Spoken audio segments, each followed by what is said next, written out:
Hey, this is Jen Rubin, and this is Jen Rubin's Green Room. Welcome to the show. As we sit here on Tuesday, Michael Cohen has completed his direct examination. He was poised, controlled, gripping at times, and right on the money as far as the prosecutor was concerned. The prosecutor set him up for success by leading with witnesses who had high credibility and with a slew of documents, invoices, emails, phone records.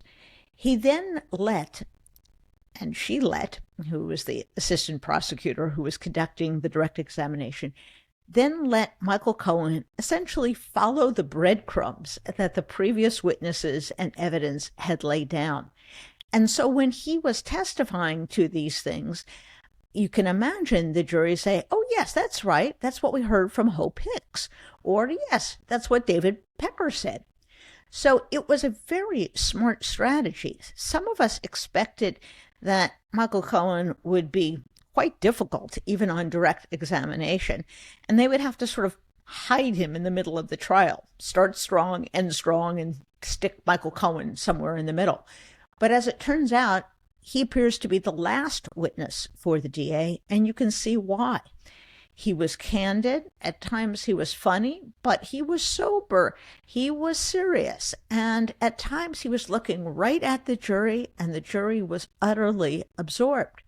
Now, he's not done. The cross-examination has begun.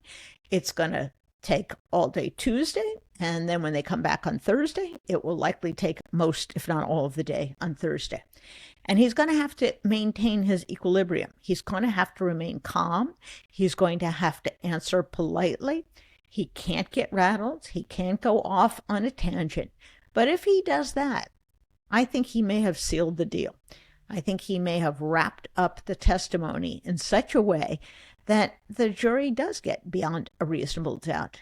Listen, we know from multiple witnesses that Trump micromanaged his business, that he knew about the hush money deal, that he signed the checks, and that he wanted this taken care of before the election so that it wouldn't come out, adding an exclamation mark to the Access Hollywood tape that was so damaging.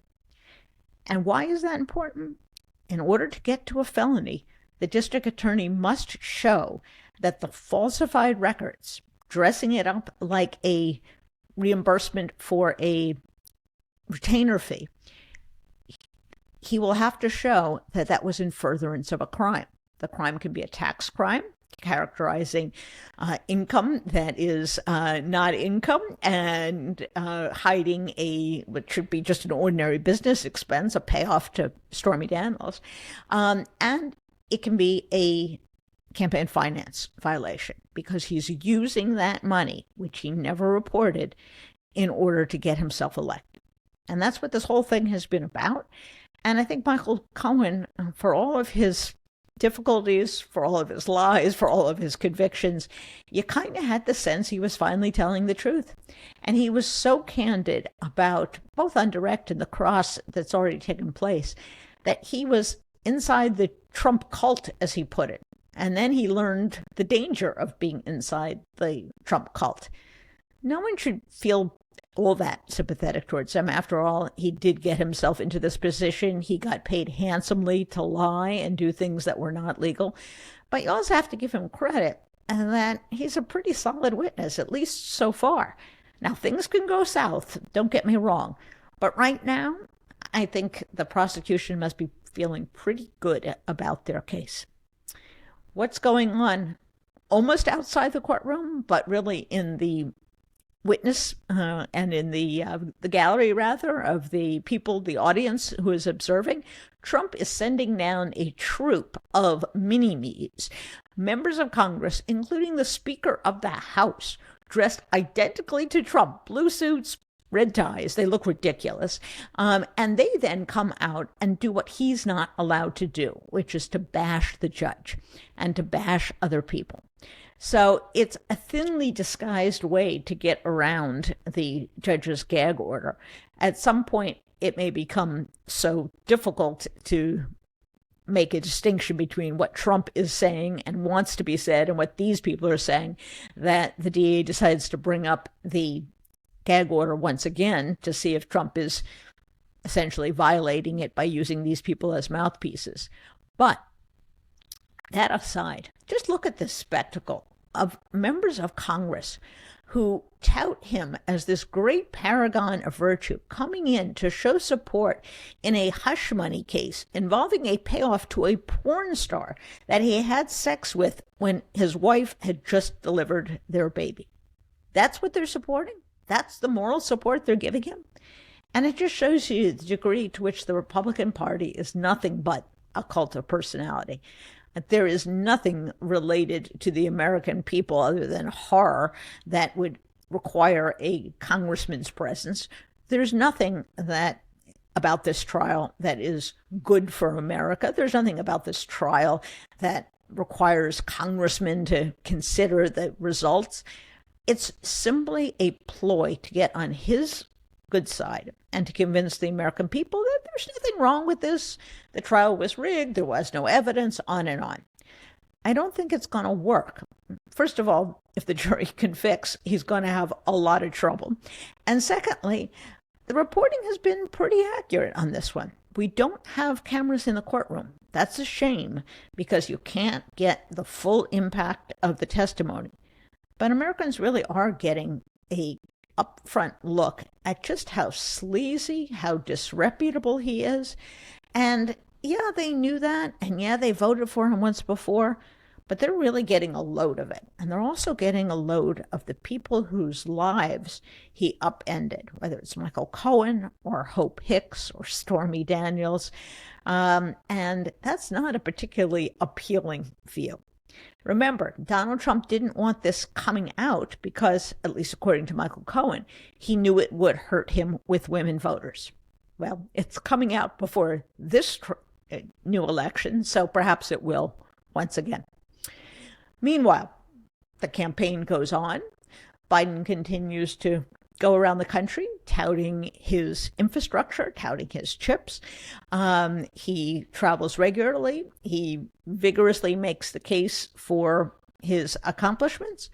And I must say, if you can for a moment blot out the polls, which I keep repeating, are not predictive of anything at this stage, there's really no comparison between these two campaigns. Biden is talking about policy. He has things he's accomplished that he can tell the American people about. He's not on criminal trial. He doesn't rant and rave. He is completely cognizant of the issues and the challenges that face the American people. And what does Trump do? First of all, he has no campaign to speak of. He doesn't have offices. He doesn't have a turnout the vote operation. He has very few ads so far. He has these rallies in which he is batshit crazy. Excuse my language. He rants about Hannibal Lecter. Excuse me? He talks about eating hot dogs. He goes on one tangent after another, and at times he can't even spit out a word. That suggests his brain is not working properly.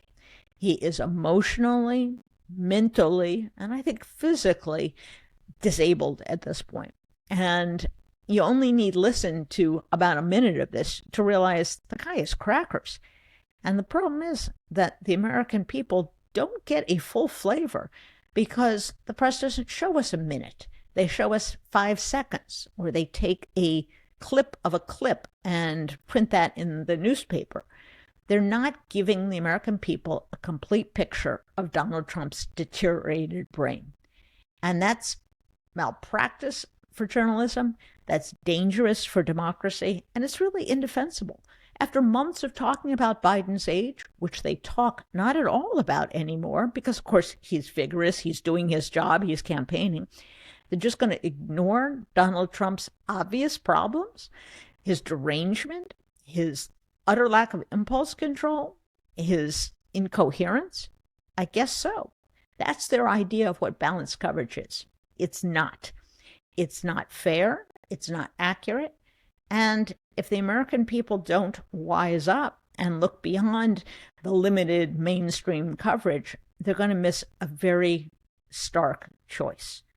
An accomplished, good president, mentally, emotionally equipped, and someone who is mentally, emotionally out to lunch, dangerous, and really pretty much a sleazeball.